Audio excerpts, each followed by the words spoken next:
Thank you for listening to WBHM Digital Broadcasting out of Birmingham, Alabama. The time is 45 minutes after the hour.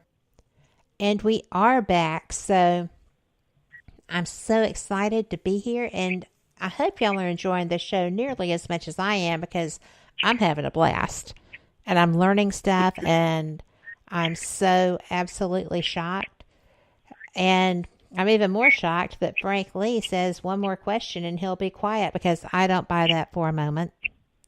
I don't either. No, he won't give up. No, he won't. But trust me, his notebook is full. But, I am going to read you this question, and this is going to be interesting. And just so you know, this is like my best friend, so it is the same mindset coming at you, except he's probably a little more analytical. Consider how rapidly technology and our understanding of biology is advancing.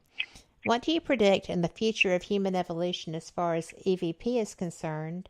Do you predict an increase in those abilities in future generations?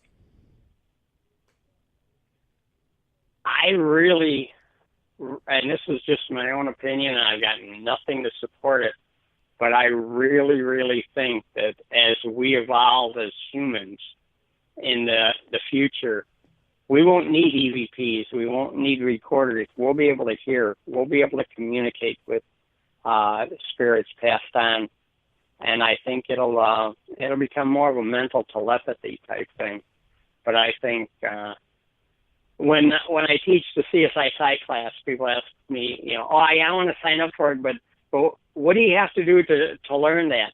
Mostly what you have to do in the spirit world isn't what you have to learn, it's what you have to unlearn. Because all our life we were taught one way. We were taught we were crazy. We were taught we're fools. We were taught all these other things. And no, ignore that. That's a coincidence. You got to remember, coincidence. Einstein said coincidence is God's way of staying anonymous. And so the coincidence of hearing the dead speak to us, and we just blow it off that, we probably imagined it. We didn't imagine it. It's real. And I think we're going to evolve to where we'll be able to communicate with spirits passed on a regular basis. And the only ones that can't are those who just refuse to. When I give talks about I've got CSI Psi T-shirts. I go to a grocery store wearing it says CSI Psi, psychic investigator. And I'll always get some schmuck at the register that says, there's no such thing as psychics. And I go, oh, okay. What do you do for a living, sir? And the guy goes, I sell insurance. Oh, that's funny. That's really cute. No, what do you really do? He goes, no, I sell insurance. No, there's no such thing as insurance salesman. What do you really do? And he goes, what do you mean? I go, we can all refuse to accept anything. I refuse to accept that there's insurance salesmen. You refuse to accept that there's psychics. We can all refuse whatever we want to refuse. And he goes, well, that's not fair. And I go, life isn't fair. Don't tell me we don't exist, but you exist. Right. It doesn't work like that.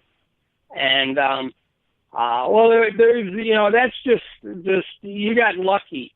And I go, wait a minute. My Toronto psychic has a success rate of 92.3%.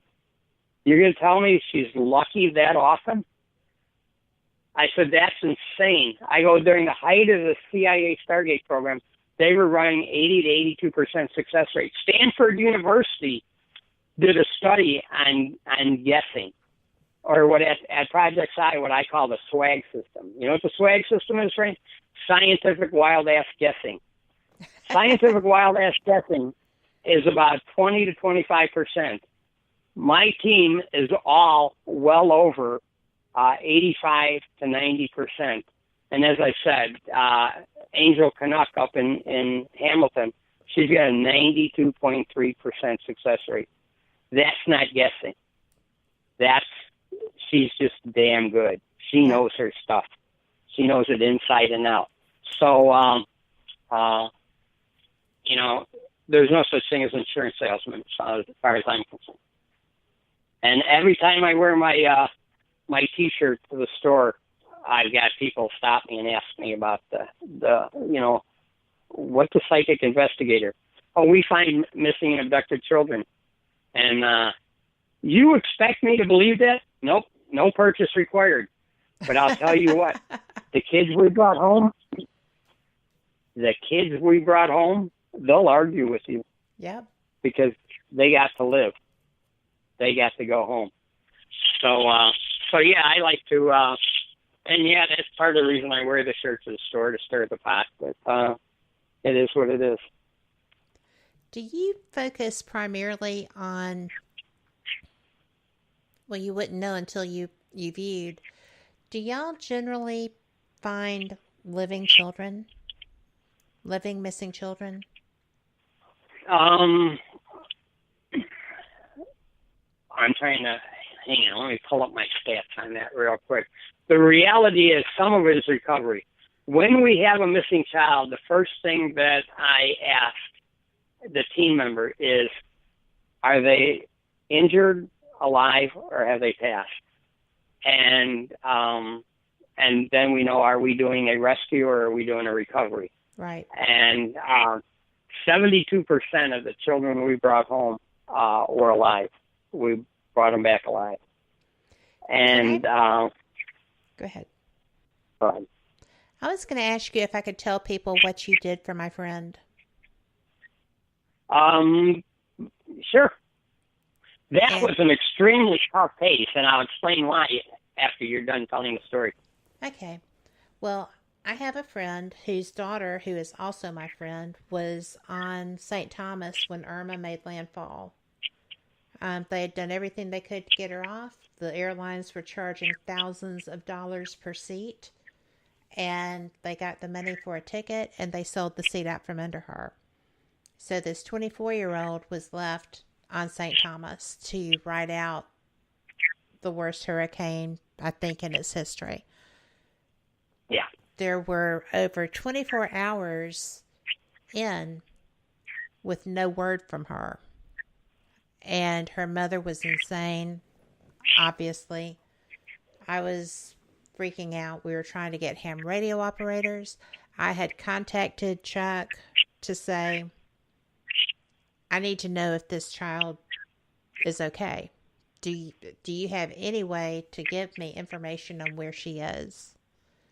And you did. She was frightened. She was trapped. She was covered by black stuff, but she was alive, as far as anyone could tell. And a couple of days later, I was driving down the road and I felt her. And I messaged her mom and I said, something just shifted with her. So something's changed in her circumstance. And her mom messaged me back and said her phone just right now started sending text messages from before the hurricane. So she was out of where she had been trapped.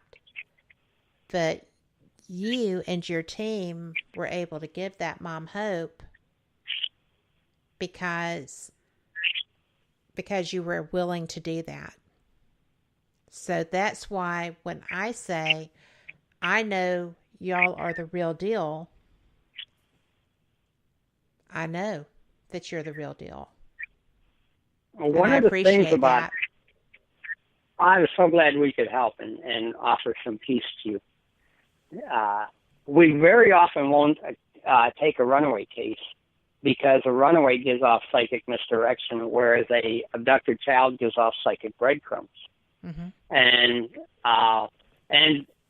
as we know from human trafficking, that 70% of runaways that live on the street within 48 hours are approached by a human trafficker. We have turned down a runaway on Monday who then became an abduction by Thursday, and we take the case and we brought them home.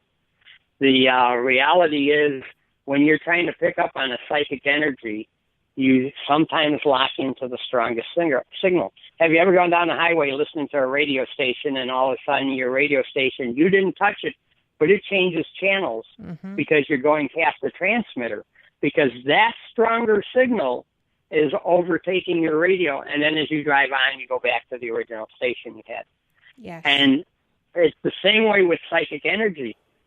St. Thomas, when I asked them to, tune into St. Thomas and see if what you can find on this girl, the island was being decimated. It was the worst hurricane to ever hit St. Thomas. Everything was blown apart. The people were scared. The psychic energy coming off that island was unbelievable. And I asked the team, ignore the rest right now, but tune into this girl. And they did. And that's how good they are. They are just amazing. They are. The words can't describe how fantastic this team is. I talk about Angel Canuck. Her and I have worked cases alone because nobody else was available. They have day jobs, they have families, they have things to do, and we would just jump on a case and bring a child home, and then the others would start calling me, hey, I can work on the case now. No, we already closed it, and that's just how good Angel Canuck is. There's no every day my jaw drops. It amazes me. And when we get a case and I post a case and then along comes I call the first person and they tell me what they see. Then I call the second person and they tell me what they see. I swear I'm talking to the first person again because I'm getting the exact same thing. After all these cases, my jaw still drops when they are all tuned in to the same thing. There's no way. We had a case where a 6-day-old baby went missing. The mother was murdered, and the 6-day-old baby went missing. She was kidnapped. I call them, and they go, well, this is what we're seeing, blah, blah, blah. But for some strange reason, I'm getting the name Jessica. Well, the baby was Hispanic, the family was Hispanic, the kidnapper was Hispanic. Why would they be named Jessica? I call the next person, they tell me what they see, and they go, blah, blah, blah. But for some reason, I'm getting the name Jessica. And I go, okay. And I put everything into the matrix. The matrix then spits out the profile and looks at all the anomalies. So I put out of the 5 people who worked on the case that day, 3 of them got the name Jessica. It was 2 weeks later when I'm following the cases in the news and I get the report, the original police officer that showed up at the house, who was so blown away by seeing this mother shot dead and her baby kidnapped. Her energy was so explosive, and that officer's name was Jessica O'Malley. Wow. And the team picked up on her energy because she was so upset at seeing this horrific crime. So these guys are amazing. There aren't words to describe just what unbelievable human beings this team is. Their humanity, their gentility, their capacity for compassion is just unmatched. I worked in healthcare for 40 years. Healthcare people are supposed to be compassionate. They don't hold a candle to this team. They are just the most beautiful people on earth. Hands down, they are just the most beautiful people on earth. Well, I know that they were our heroes. And, I mean, it's really bizarre because that was not my child. And all I could think of was, oh my gosh, I can't believe this is even happening. And, I think that the worst, and I'm going to put this out there because I think every one of those airlines should be held accountable for that. That's a $79 flight, maybe a $199 flight from St. Thomas to Miami. And those tickets were thousands upon thousands of dollars. And the airlines should have donated planes for that. Yes, they should. And, but thanks to y'all, her mother did not go insane. She was pretty close, understandably. Yeah, I'll bet. Thank you for what you do. And we're out of time. Thank you so much for being here. I just can't tell you how honored I've been to be able to interview you and to learn more about what you do and to share what you do. You just keep that good work up and we'll keep supporting you.